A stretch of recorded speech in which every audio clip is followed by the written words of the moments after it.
Welcome to the Deep Dive. I'm so glad you could join us today because we are getting into a topic that honestly is so deeply misunderstood. Picture a brilliant student at Oxford University back in the early 1980s. Oh, right. This is a perfect example to start with. Yeah, she's studying philosophy, functioning at an incredibly high level, just walking the historic campus. But beneath the surface, something deeply unsettling is happening. She finds herself compelled to walk the exact same route, every single day.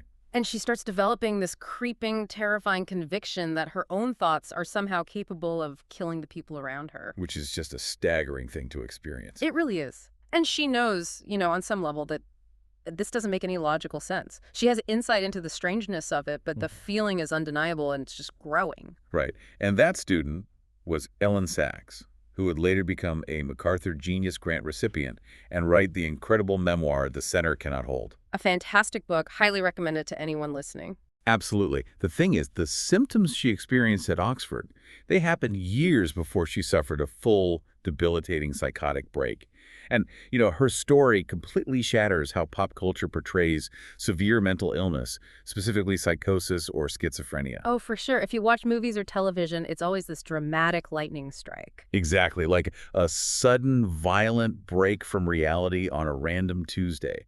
1 minute a character is totally fine, and the next, they are just entirely disconnected from the world. But the reality we see in the clinical data is much more like a slow gathering storm.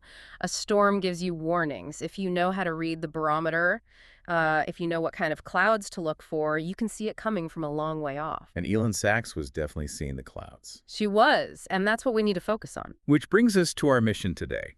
We are exploring the early warning signs of psychosis. We're zeroing in on that crucial, fragile window of time before a full episode occurs.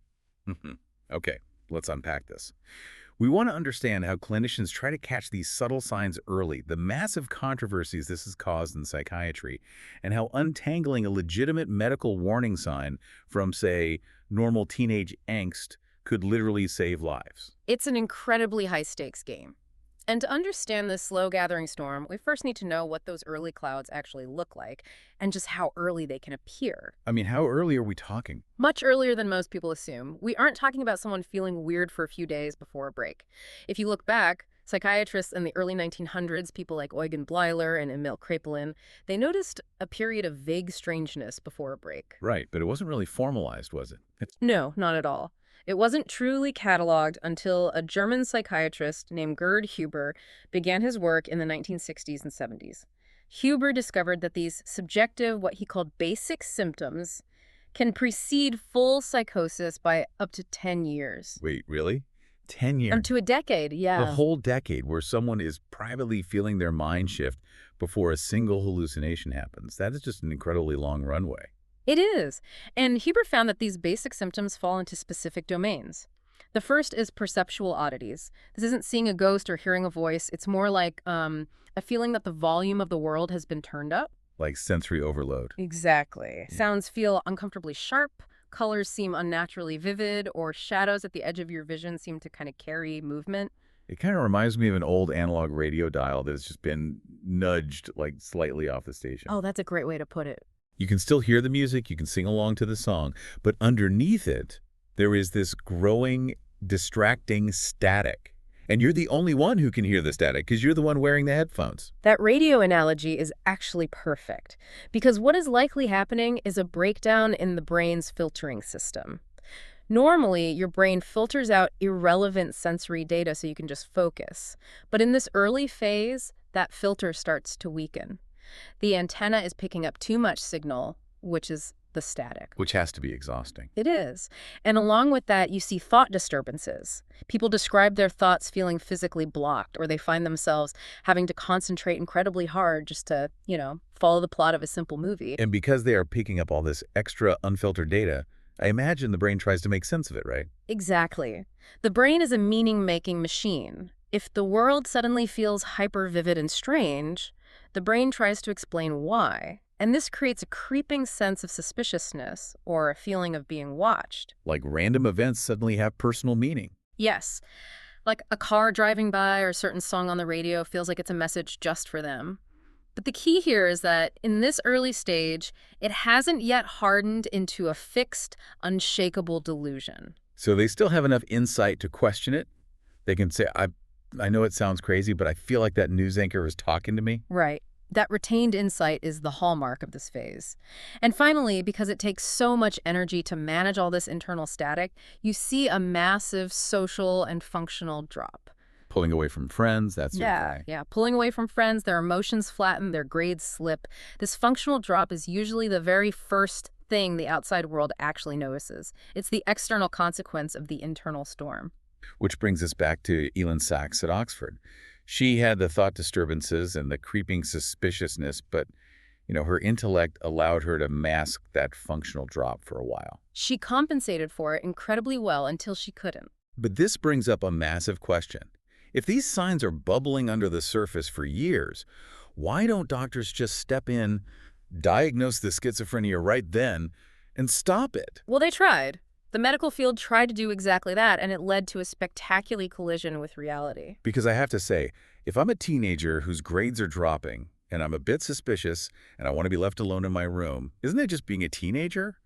How can you look at that and confidently call it a prodrome to a severe mental illness? And that is an excellent pushback. That is exactly the trap the medical field fell into and why they had to abandon the word prodrome altogether. Because prodrome means it's definitely going to happen, right? Right. By definition, a prodrome is like the sore throat before the chickenpox. The chickenpox is going to happen. But the data showed that most youth who had these early warning signs never developed psychosis. So calling it a prodrome was basically handing them a destiny they might not even have. Exactly. It implied an inevitable destiny. So in the 1990s, two brilliant teams, one in Melbourne, led by Patrick McGorry and Alison Young, and another at Yale, led by Thomas McGlashan, they realized they had to dismantle this whole framework. They needed a new vocabulary. Right. They created a new label. Clinical high risk, or CHR. Which I like because it sounds like a probability, not a prophecy. Yes, but they still had to figure out how to separate a clinical risk from, as he said, normal teenage angst. So they defined 3 specific pathways that actually get you flagged as CHR. Okay, what are the pathways? The first is attenuated positive symptoms, or APS. These are the odd beliefs or perceptual oddities that fall just short of full delusions, that loud radio static we talked about. Got it. And the second pathway? The second is brief, limited, intermittent, and psychotic symptoms, or BLIPS. Okay, BLEBS. Right. This is when the person actually does cross the line into full psychosis, like a real hallucination, but it resolves on its own within a week. It's a tremor before the earthquake. That makes sense. And the third? The third is genetic risk and deterioration. So if a teenager has a family history of psychosis combined with a severe functional drop, they get flagged. So what does this all mean? It means psychiatry shifted from predicting an inevitable destiny to managing an elevated risk marker. Which sounds incredibly responsible. But I'm guessing this shift didn't go smoothly. Oh, it sparked one of the biggest brawls in modern psychiatry. Let me guess, the numbers didn't hold up. You nailed it. When McGorry's original PACE clinic in Melbourne published their data in the 90s, they found a massive 40% of their at-risk youth transitioned to psychosis within a year. 40%, that is huge. Huge. So obviously, clinics started opening everywhere to catch these kids. But as they widened their nets to screen more people, the transition rates just plummeted. By 2012, a major meta-analysis by Paolo Fusar-Poli found that only 18% converted at 6 months. Wait, 18%? That's less than half of the original finding. Right, and only 36% converted after 3 years. What's fascinating here is that this created what the field called a prevention paradox. Meaning the better they got at catching people early, the more they diluted the pool with people who were never going to get sick. Exactly. They were generating a massive number of false positives, and this caused a total war during the drafting of the DSM-5, the big diagnostic manual that came out in 2013. Ah, the DSM-5. I can see where this is going.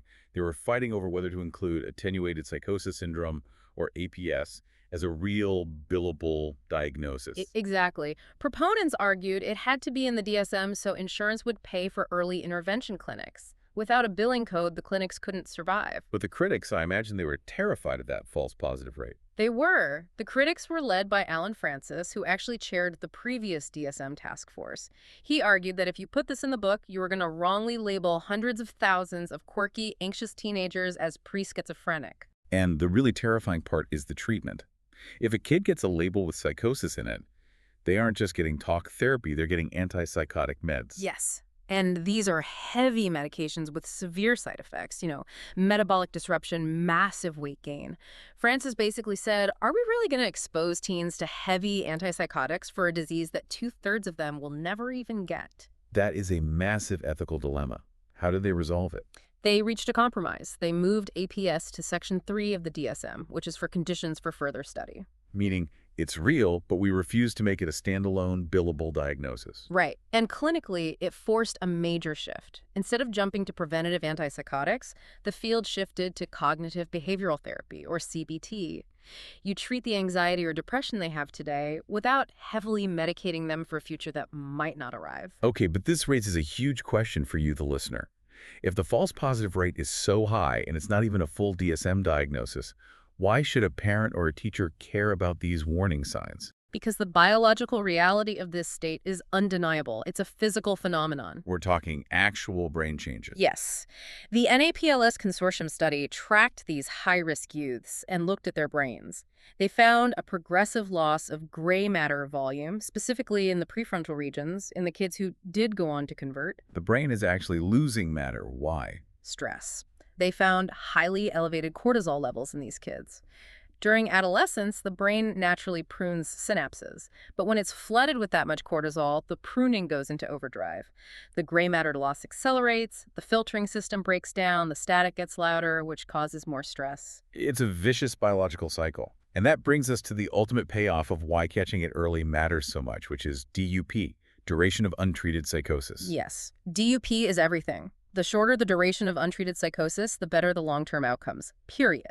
Catching it early works. Programs like EPEC, ARIS, OnTrack NY, they all rely on collapsing that DUP timeframe. But what about the false positives, the kids who don't develop schizophrenia? This is what we call the transdiagnostic truth. Even if a clinical high-risk teen doesn't develop schizophrenia, they are still at massive risk for severe depression, anxiety, or suicide. So treating the warning signs is just a good general mental health safety net. Exactly. It's not just a schizophrenia dragnet. You are catching kids who are falling no matter where they land. We've covered a massive journey today, from Gerd Huber's subjective 10-year basic symptoms through that whole turbulent shift from destiny to risk, and right into these modern clinics trying to shorten the duration of untreated illness. It really shows how much the field has had to learn and adapt. And for you listening, knowing these signs fundamentally changes how we view cognitive struggles. It transforms what might be dismissed as teenage moodiness into a legitimate, actionable check engine light for mental health. I love that analogy. And there's one final critical concept people need to ponder regarding that check engine light. It's a term called anosognosia. Anosognosia, we haven't talked about that. No, but it's crucial. Anosognosia is a medically induced lack of insight into your own symptoms. It's very common after full psychosis takes hold. The illness literally damages the part of the brain that lets you recognize you are sick. Oh, wow. So the brain hides the illness from itself. Yes. And that is the profound tragedy and importance of the clinical high-risk window. When someone is in that early prodromal phase, they still have insight. Like Ilan Sachs knowing something was wrong. Exactly. It is often the very last moment a person possesses the self-awareness to know their mind is changing and the ability to ask for help before their own brain pulls the curtain down. That is just chilling. It makes that early window so precious. Well, that is a powerful thought to leave on. Thank you so much for joining us on this deep dive. Keep questioning, keep exploring, and we'll see you next time.